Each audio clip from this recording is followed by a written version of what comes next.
In Counter-Strike's long history of maps, there's one that most players barely remember.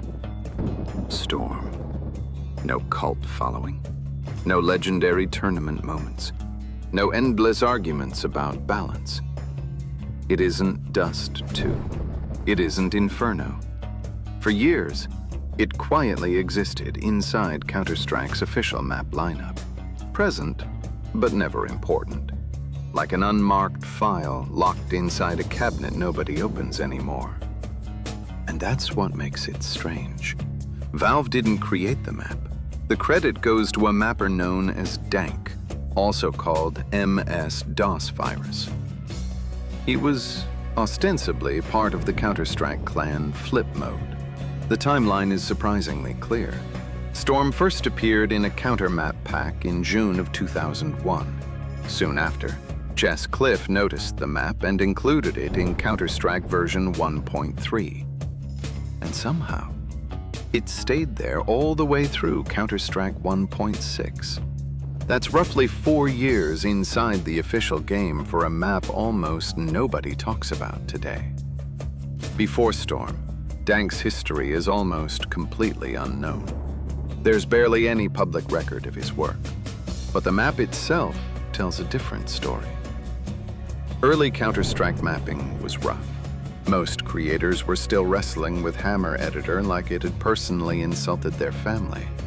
Meanwhile, Storm looked unusually polished.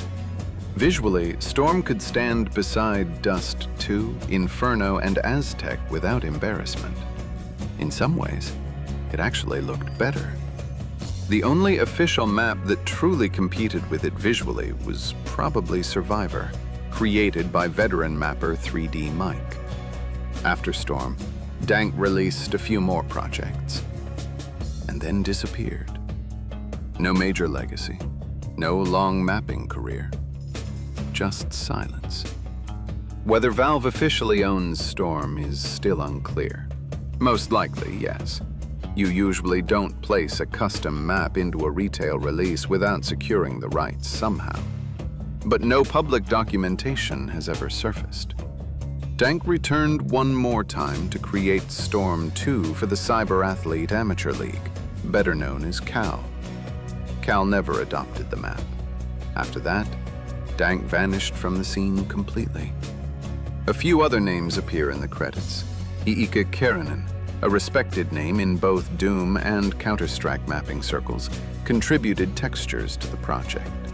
2 more names, Joe Smo and Matt C, are also credited for texture work, although almost nobody seems to know who they actually were. There's even a sound credit for someone named Zeus, supposedly responsible for the distant thunder effects heard throughout the map.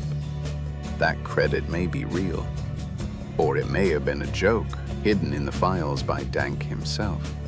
Back then, little Easter eggs like that were common. And honestly, that mystery fits Storm perfectly. Because for an official Counter-Strike map, the history surrounding it feels strangely incomplete.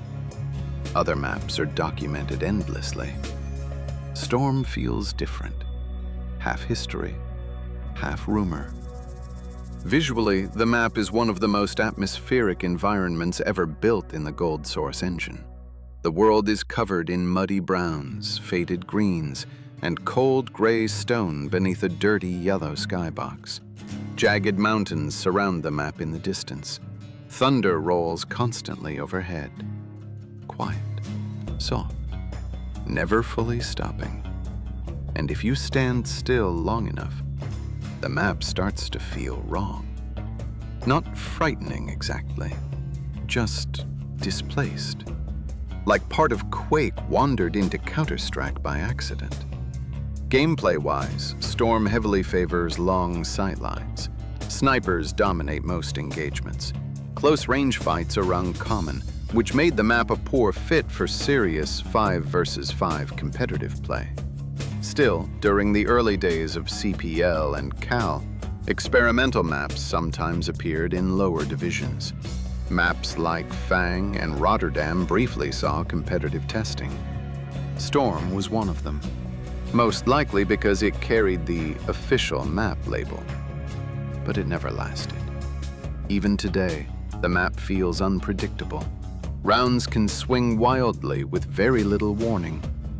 But for casual modes, deathmatch, gun game, or old zombie servers, Storm still works surprisingly well.